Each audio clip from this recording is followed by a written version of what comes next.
All right, welcome back, everyone. If you are joining the live again, then you just saw our podcast or interview with MLB insider Robert Murray from Fansided. If you have not, it's a different podcast episode there. Be sure to check that out. It was a lot of fun. He gave us a lot of good nuggets. We talked about what it's like to be an MLB reporter, how somebody would want to get into that, how he goes about getting information and vetting it while not hurting his sources. We talked a little bit about, we heard the comments this week from Jordan Montgomery about his unhappy situation and a couple other players. We talked about what that might look like for the offseason. And then we had a couple rapid fire questions about, favorite moment, favorite player, favorite ballpark, just all together. It was a really, really great conversation. I think it went for about 25 minutes. So highly, highly recommend going and checking that out. But now it's us three goons back, David, Matt, and David, just here for another little fun 25, 30-minute episode here. But the information's all gone, by the way. yeah, this is just a whatever podcast. I don't know. We're out here now, but yeah. Matt, how are you doing? And what'd you think of the interview? It was awesome. I'm really excited we were able to do that, and thanks again to Robert. That was great, and I'm doing good. I've had a good week. I'm super excited for college football being back. I watched Florida State get beat, which is always fun, especially when they get beat by a team that they probably shouldn't get beat by. Even though I think Georgia Tech's actually pretty good.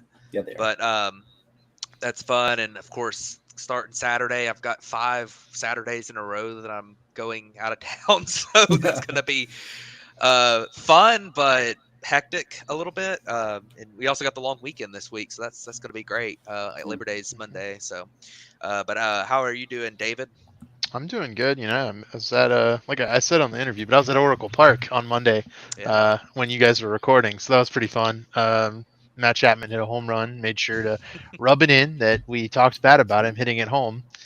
But yeah, Oracle Park jumped, I think, probably to my number 2 on like stadiums I've been to. What a great place to watch baseball that was. That was such an awesome stadium. I'll tell you, just being able, we went and sat up high, so but we walked around on the bottom, like where the brick wall is in right field and behind the Coke can and all that stuff, and it was just a great place to watch baseball. And then we went and sat up high, and you can see the bay, and you can see the Bay Bridge and the mountains, and the moon rose over the mountains, full moon night. Like, it was just such an awesome experience. The Giants won. I mean, the crowd got into it whenever something big happened, but I think overall it was a very chill atmosphere. It was a fun time. I had fun watching baseball. It was the White Sox, it wasn't like a big game or anything, but it was good. I'm a big fan of Oracle Park. I would say it'd be number 2 behind Wrigley for me. I think it was a little better than Fenway, just from Fenway was a little tight, and Oracle felt very roomy and open because it was right there on the bay. Windy, a little chilly. It was fun. How you doing, Damien? Well, spoiler, that is not Robert Murray's favorite ballpark to go to. So you'll have and to he check grew up out a Giants fan. And he grew up a Giants fan. You'll have things to things we learned tonight. You'll have to, and it's his favorite ballpark is pretty shocking if we have learned that him growing up a Giants fan. So be sure to tune into that episode to catch that information. But real quick before I talk about myself, David, what did you think about the interview with Robert? Yeah, no, please go listen to the interview with Robert. I genuinely had a good time, and I don't think I would say I've interacted with Robert the least of the 3 of us, but I follow him as if he's like an insider, right? Like, I've got his notifications turned on my Twitter, and the stuff he was talking about in regards to other insiders, that'd be my favorite piece, was learning a little bit about guys that I otherwise would have no conversation towards, and that's really cool stuff. Yeah, very much so. And I mean, I can't rave about it enough. Like you said, I probably have the most interaction with him. I mean, I just based because of his Discord and stuff, but he's such a good guy, such a good reporter. So seriously, can't thank him enough for coming on again. I know we're blabbering on about this, but it was a really, really big deal for us. And it was really, really fun and informative. So as far as me, I'm doing great. I had my first fantasy football draft this weekend. Didn't quite go how I wanted it to go. I didn't either. Who's your first pick? I had 4th pick. I was really hoping to get one of the 3 running backs, and the running backs went 1, 2, 3. Oh man. So I went with CD at 4. Wow. I He was got a worried contract about today at least. Yeah. I was worried about him not getting signed. So that contract getting done today was very, very happy with that. But then I somehow had Garrett Wilson fall back to me in the 2nd round. So If Aaron my Rodgers is healthy, it's probably good. I mean, yeah, but he still had like He was 1,100, still good 1,300 last yard year receiving with yards with Zach Wilson last year. So and what's Tim Boyle, was that their Tim other guy? Boyle. Yeah. Or was yeah, it Mike White? Mike White. I think, No, Mike Yeah, White. that's it. no, Mike he was Mike on the White was on the Dolphins. Dolphins. He Yeah. was on the Dolphins. Oh, he's not anymore. It's a He Western was. Kentucky Just got legend. cut today. All right, We have a well, lot of baseball to Yeah, talk we about do. today. Yeah, we are That's talking how you too can much tell. More football. We're talking about too much football here. It's football season, you know. Yeah, it can get excited about it, but we are getting ready to the stretch run. We talked a lot about that kind of last week, and we will talk about that more in the future. But we did have a couple pieces of news, and then we wanted to kind of touch on. There's a couple guys making a run for history, again, which would be really, really cool. But let's start with the young guy getting called up here, and that is Dylan Cruz of the Washington Nationals. He was the 2nd overall pick from last year. We've already seen the 1st overall pick, Paul Skeens, up in the majors. Dylan Cruz kind of struggled to start his minor league career a little bit, in Double-A. Last year, he had like a 73 WRC plus. This year, kind of started a little slower in Double-A again. Kind of picked it up, ended up with the 123 WRC plus, got up to Triple-A. He's found it a little bit, but now the Nationals, they don't really have anything to play for. We've already saw them call up James Wood. We see the CJ Abrams year that he's having. We now they're getting Dylan Cruz up. Hope to be part of that outfield of the future there. So, David, what do you expect to see from Cruz, and what do you think about the top 2 picks from last year's draft already getting called up? Yeah, it's pretty cool. Last year's draft, I think, was really stacked. You kind of notice it, knowing Paul Skeens, knowing Dylan Cruz is already up. You've just got a bunch more guys who are really, really skilled in this draft too, right? Like making big strides. Wasn't Xavier Isaac drafted in this draft too? He's like up in the top 10 prospects now. Matt Shaw's in AAA. Like this is a top end draft, and Wyatt Langford's been up all year. Yeah. Hurst Yeah, and Waldrop's so- been in the big leagues. Waldrop's been in the big leagues. Yeah, you see guys like Cole Emerson's up there in the prospect list. He went like 22nd overall or something. Yeah. This is a huge class. Like, and Dylan Cruz was one of those guys at the top that I think everybody kind of knew was one of the top talents in this draft. We talked about it with Greg Zumack a few, last year, obviously before the draft. But I mean, Cruz was his like number 1 player, I think, at that point. Just kind of a skill wise, he just knew this is going to be a guy who plays really good Major League Baseball. And I'll tell you, I feel like the comp I was thinking of maybe a little bit was Ryan Reynolds, guy who's just he's gonna hit for some power, but he's never gonna blow you away. But he's just gonna be solid for 10 years probably. Like that kind of how I understand the Dylan Cruz hype, is that he's maybe less of one of those superstar prospects and more one of those like really solid MLB player prospects that probably makes a few All-Star games. He's showing some real athleticism. He's got like 25 stolen bases this season. It's pretty good. He's going to use those legs while he's young. I think he develops into more power though. I think he ends up being more of a 250, 25 homers kind of guy. Yeah, this is an interesting move. First off, I heard you mention CJ Abrams. I don't know if y'all have seen, but he's kind of fallen off in the second half, and that kind of sucks for the Nationals. But either way, Dylan Cruz, he has been very a little bit underwhelming in the minor leagues, I would say. As Damian was talking about. But at AAA, I mean, a 105 WRC plus, the actual counting numbers are not bad. In fact, he's got like a 795 OPS, so that's not too bad. I think that maybe the run environment in the AAA, I guess he's in the International League, is pretty explosive right now. So that the 795, OPS is closer to average than it is to being like an elite type thing. But I mean, I've heard some scouts talk about the just few small concerns with his swing that they didn't see quite as much at LSU that might lead him to either have more swing and miss or maybe more chase is probably the better way to put it. Because I think his end zone stuff is still pretty good.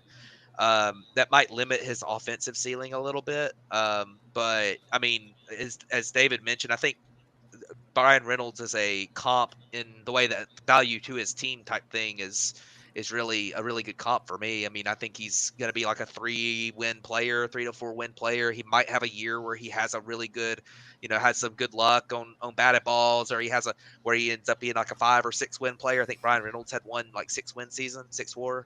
But I really do think Dylan Cruz is going to do a solid job for the Nationals, and it's good that they're calling him up because he's a guy that was thought of as being pretty big league ready when he got drafted last year. And I think that a lot of times, especially the team like the Nationals, give him a cup of coffee and see how it goes for a year. Or for a few months, especially when you're not competitive, you're not going to make the playoffs. This is the time to just get a look at him, and if it's not good, then you get an idea of what he needs to work on at the big league level. And if it is good, then you got an answer next year, and it's another thing you can check off your list of we don't need a center fielder anymore. We got Dylan Cruz now, and he's ready. So I definitely like the call up, but for Dylan Cruz, I do think there's probably still some more seasoning there. I got a question then. I don't know if you guys necessarily know the answer, but does Dylan Cruz, even if he comes up this, season, does he still earn them a pick if he wins Rookie of the Year next year? I think so, because I don't think he will exhaust rookie eligibility. Yeah. I think he should be able to. I guess the real question would be. That's what I thought. Did Carter get MLB time last year, or just in the playoffs? Who? Evan Carter. Playoff. I think he got a little bit of. Because if he got a little bit of MLB time, I think he was still eligible for the pick. Okay.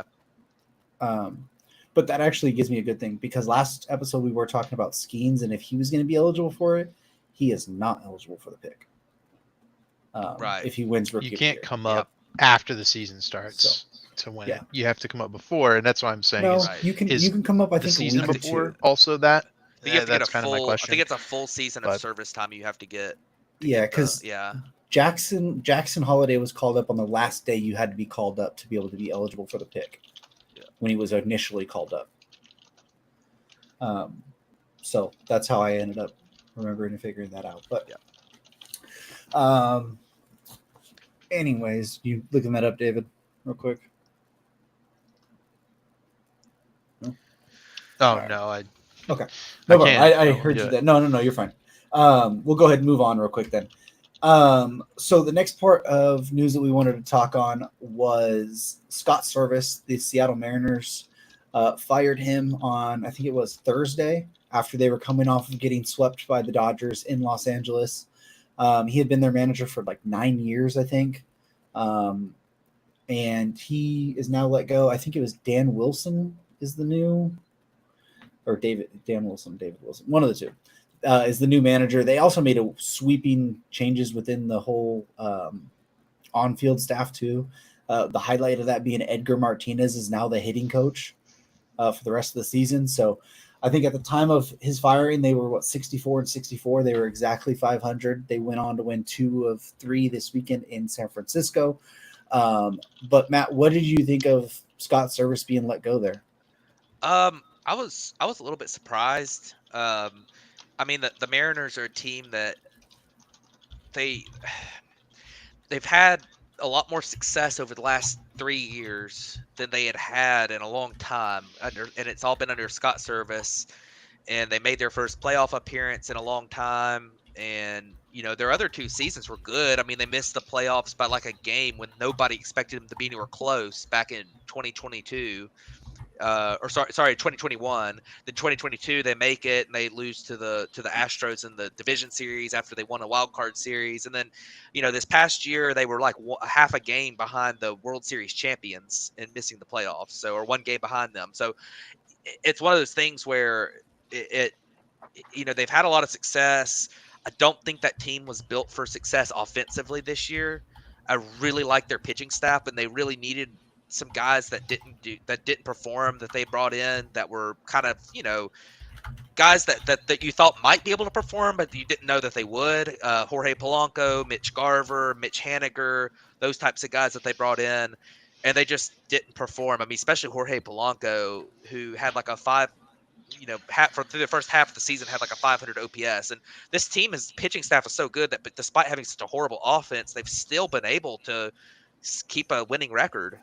It's been pretty remarkable, but it's been it's been I don't know, like I wouldn't have moved on from him. I know what the Mariners are doing. They're trying to spark that last month. They've had a really rough few weeks, and they're trying to spark that last month in a similar way to what the Blue Jays did a couple years ago, what the Phillies did with Rob Thompson when they fired Girardi, although that move happened really early in the season when that happened. But I definitely think that, it's a weird move. I don't know that it'll work.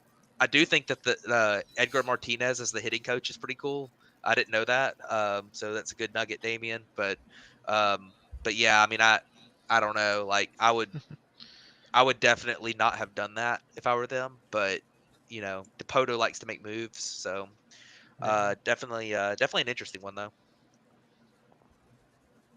Yeah, David, what do you think of that?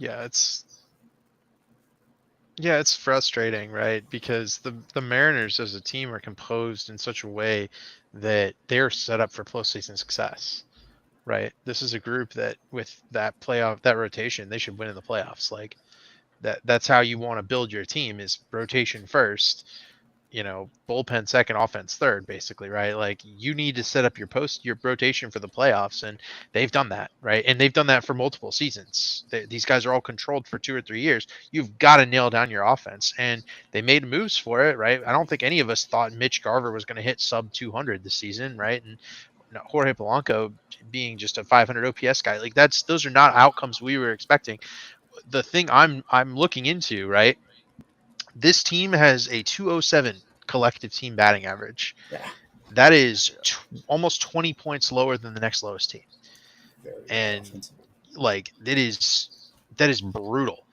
They are striking out as a team at a 29% rate. It's unacceptable. And they end up having a 97 WRC plus because they've got a lot of home run offense, but they're very home run or bust. You can't build an offense out of that. Like they're really just 3 true outcomes, right? Home runs, walks, strikeouts, and you just cannot live by that unless you have some sort of, high average guys getting on in front of your big boppers, a high average, high OBP guys, right? Like you have to walk more or hit more home runs, right? I mean, you're looking at like a team like the Yankees who have over 100 home runs, like that's just at home, but like. You got a team like Yankees hits a bunch of home runs, but they have guys who also get on base, right? With Juan Soto and Aaron Judge. You can run a team through just a couple of star offensive players.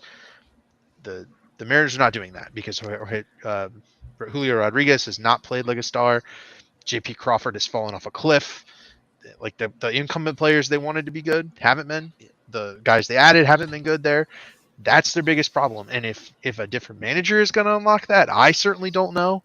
But like, you can't have this. And it's a lot of that is success starts at home. Their home numbers are atrocious in terms of offense. Their third and fourth most valuable players this year on their offensively have been Dylan Moore and Josh Rojas. They've got a lot of guys that you would think would be above that, and they just haven't performed at the same level. Although a few of them, I was looking at their numbers a minute ago. A few of them, like Jorge Polanco, and has turned it around a little bit in the second half. But still, it's still been a rough year, and for the Mariners offense. And we'll see. Maybe you never know. They're only 4.5 games out. So, and the Astros, they're only behind one team. It's kind of the big thing too. If the Astros have a bad month like they had in April, then the Mariners might be able to catch them. So, but they're not out of it, but it's looking pretty grim for them right now. Yeah. That batting average I cited was their home batting average, 207. Yeah. Total batting average is 216. That is still not 5 points worse than the White Sox, and for the worst batting average in baseball. So if we have learned anything off the history of this podcast before, the Seattle Mariners are about to become undefeated at home for the rest of the season, and win the division. and then just dominate from there. So take your Go. place your bets on Seattle to win the Yep. division now. Apparently, Yep. World champs, right? They're going all the Yeah. way. They're set up to do it. They just need some offense. Listen, let's not get carried away. Let's just take the division win, okay? But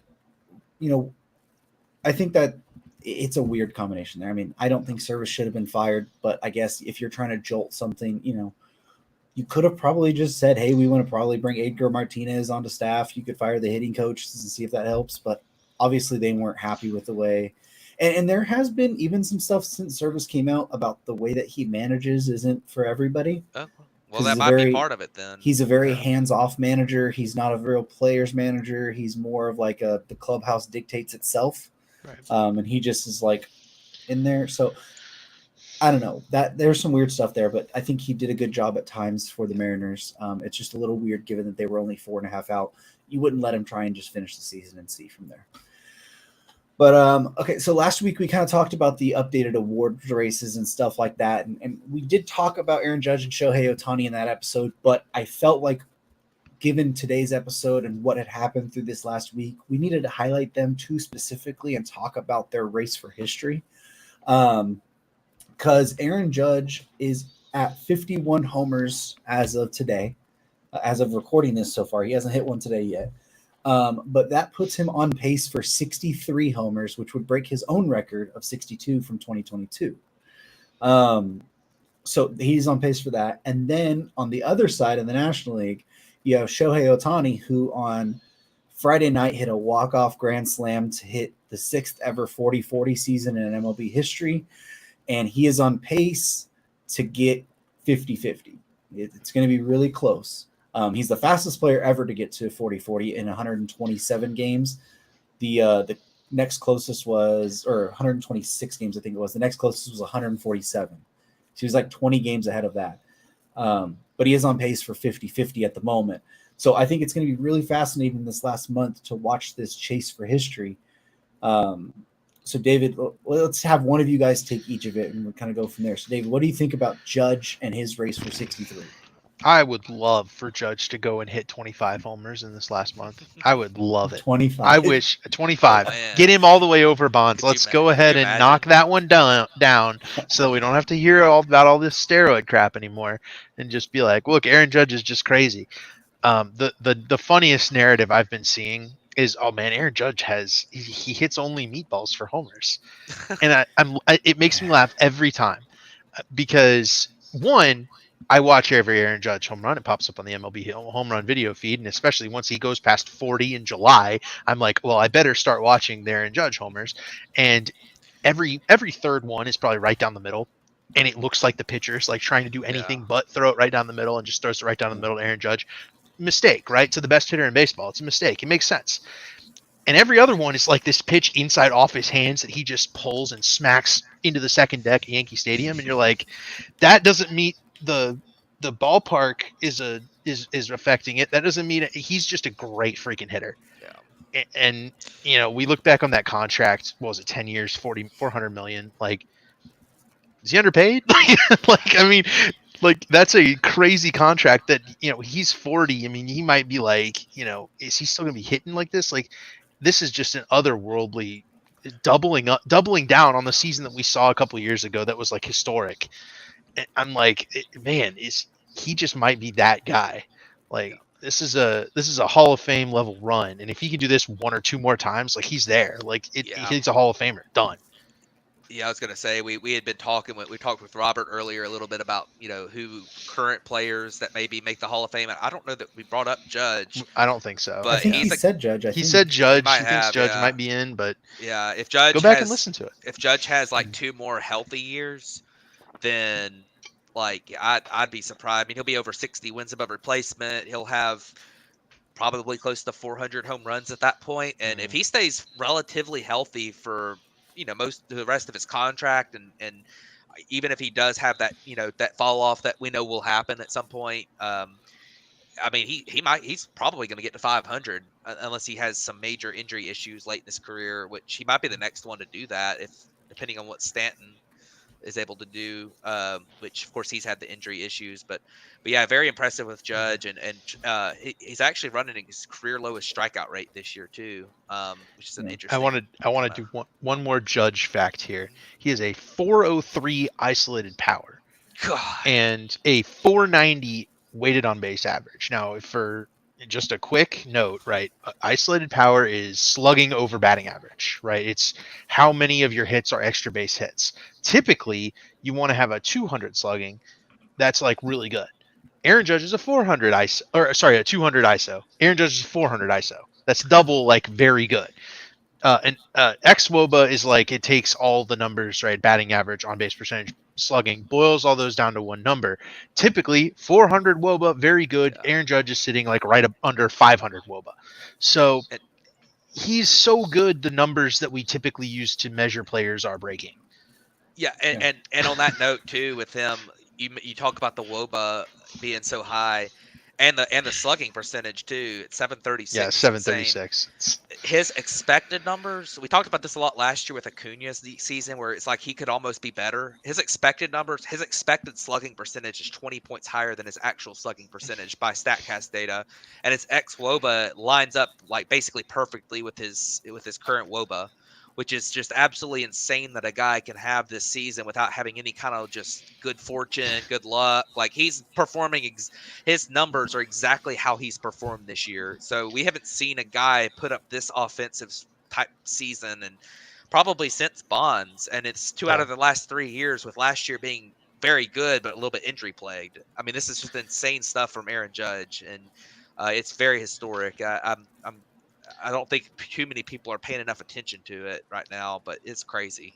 I'll lead into Shohei Ohtani with one final note for the old heads.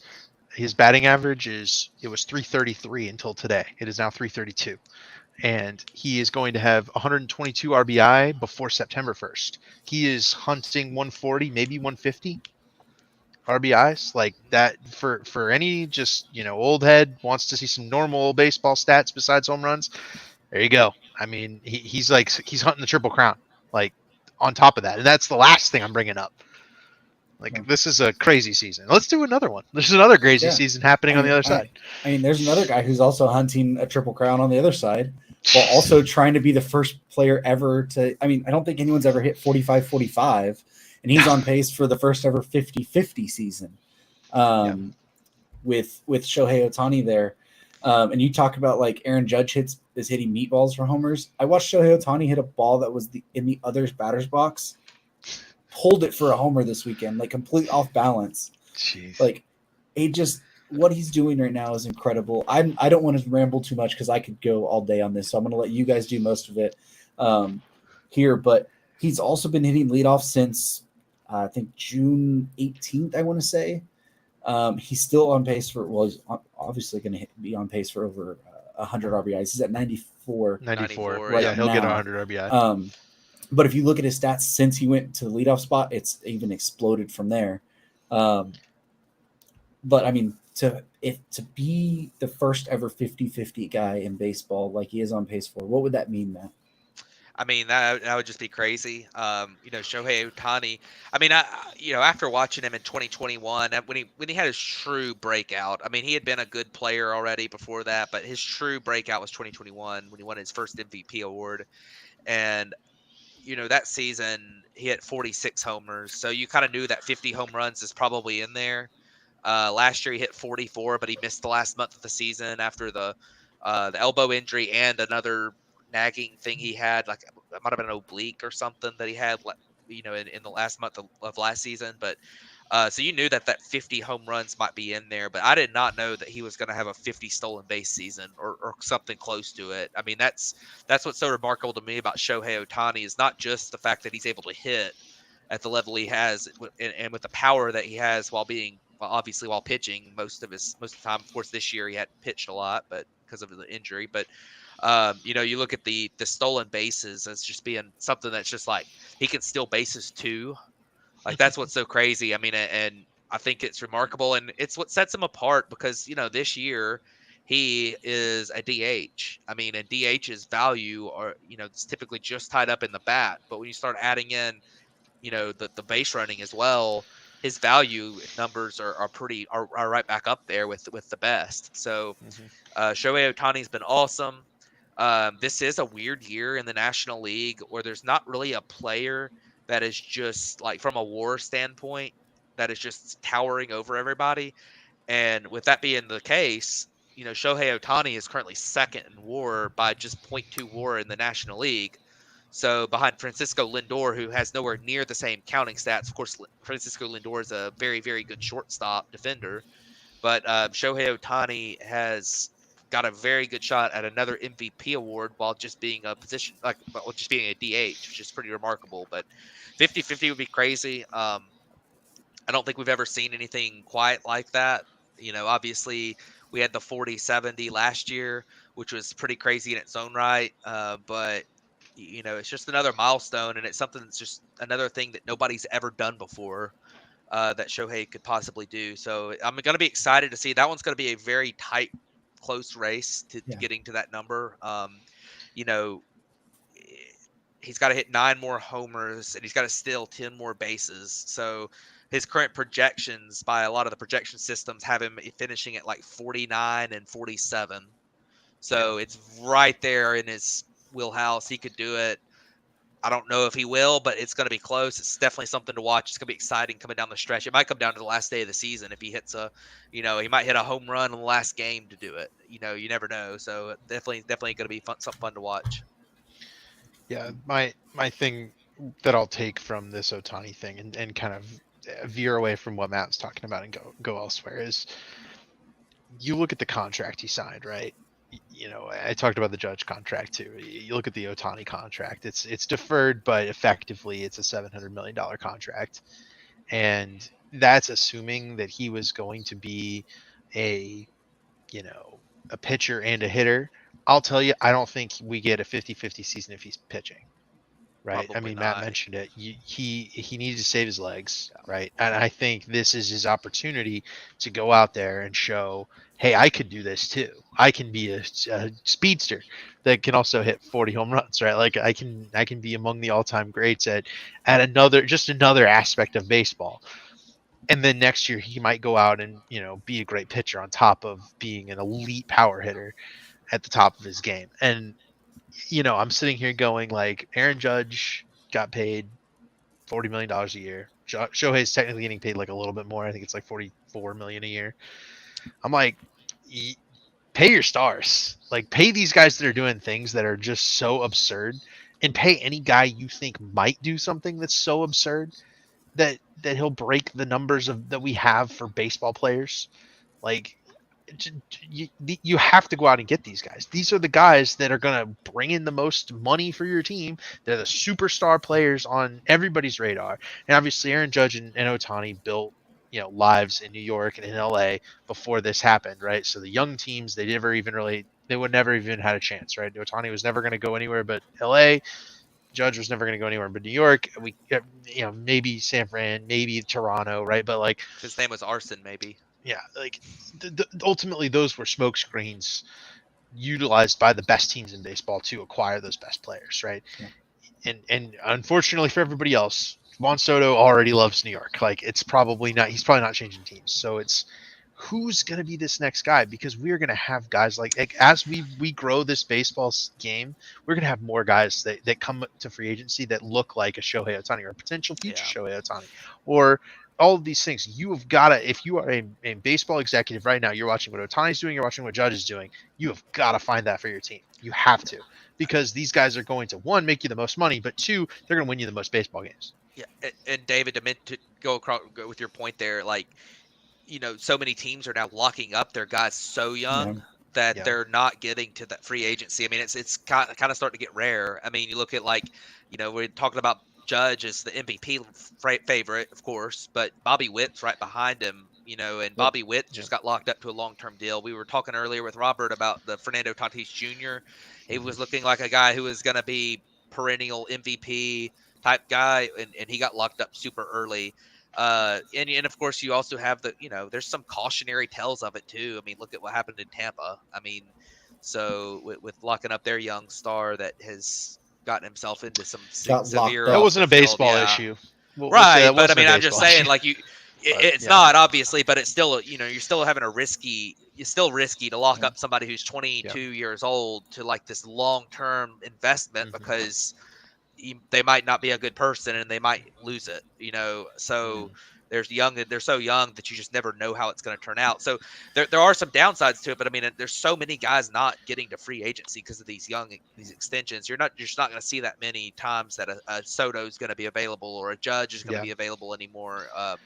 Look at I mean, this offseason we were talking, I mean, Soto's the last one, really, right? I mean, there's not too many guys coming up for the next few years that you think of this caliber. Maybe in a few years, if I would assume the Orioles start paying their guys, like Gunnar Henderson. I'm sure he will probably get paid by the Orioles because of their new ownership. So, you're looking forward at future free agents, and it seems to me like there's just not going to be that many of that type of guy out there.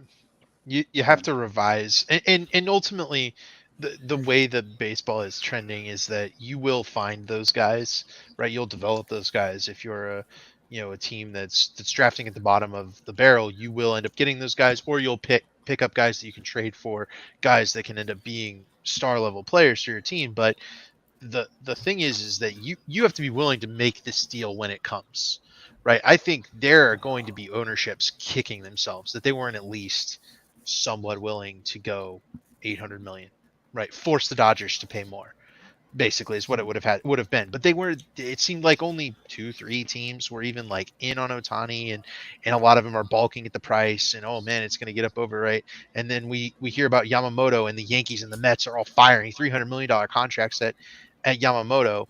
They're hunting for the next guy who could be the next Garrett Cole, even though he's never thrown an inning of Major League Baseball. And we were all kind of shocked by that at the time. But now I'm sitting here thinking, especially watching Aaron Judge do this on a $40 million a year contract. I'm watching Ohtani do this on a $45 to $70 million contract. Like, you got to pay your guys. You got to go get these guys. You got to go get them. It doesn't matter. Like, even if it's a Yamamoto who gets hurt the first year, you've got to go get them. It's a very, very big lesson for everybody watching a small market baseball team as well. Like, if you're a Pirates fan, if you're a Reds fan, what are you supposed to do? They're not going to do that. Pay Paul Skeens. But they need to. Yeah, it's like, what are the Pirates going to do if Paul Skeens in 2 years starts getting arb raises? Are they going to trade Paul Skeens? Like, probably, right? But like, and then if you're a team with, like the Dodgers or the Braves or the Cubs or any of these other big teams, when Paul Skeens comes available on trade, dump every prospect you have to go get him. Like, that's the lesson I'm taking from this, is you got to go get these stars. Got to. So the history that we're trying to watch here going to the end of the season instead of an off season, whatever we're just rambled on about. We're rambling. Yeah, very much so. Back to my point. I know this is going to seem like a long time ago when I said it, because I really did. I looked up the stats from when Ohtani got into the leadoff spot compared to so far, or since then. Since he got into the leadoff spot, it was June 17th. He's hit 22 homers and 25 stolen bases since that point. We were talking about earlier, he has a 371 ISO. We just talked about Aaron Judge's. It's insane still. And a 415 WOBA since then, a 642 slugging. But that's just since the leadoff spot. So what I want to highlight is how he picked up the stolen bases since that. He's almost doubled his stolen bases since June 17th. Actually has, right? 25. Yeah. He's at 40 now. So just since he took over that leadoff spot, that's when he's really went crazy on this stolen base run. Try to get in scoring position for Freddie, who's not a big home run hitter, right? So got to get on base so that Freddie can hit you a single. It definitely tracks. Yeah. So, but those two guys on their run to history, I mean, we will obviously be keeping track of it because it's going to be a fascinating race for both of them. Judge to break his own record, and then Ohtani, if he can get to that 50-50 mark and be the first player ever. I mean, I guess even 45-45 would be the first time ever, but 50-50 just seems like that next kind of big milestone for him. So anyways, that's what we had on this other short episode. Anything else that you guys want to wrap up on before we head out? I do. It's an answer to a question I asked earlier. It's MLB rookies have to accrue at least 1 year of service time in order to get the comp pick. So you have to have either started the year before, like Dylan Cruz may yet do this season, right? He could then be sent down for a time next season for about a month, theoretically, if he were to not be ready, and then come up and take over.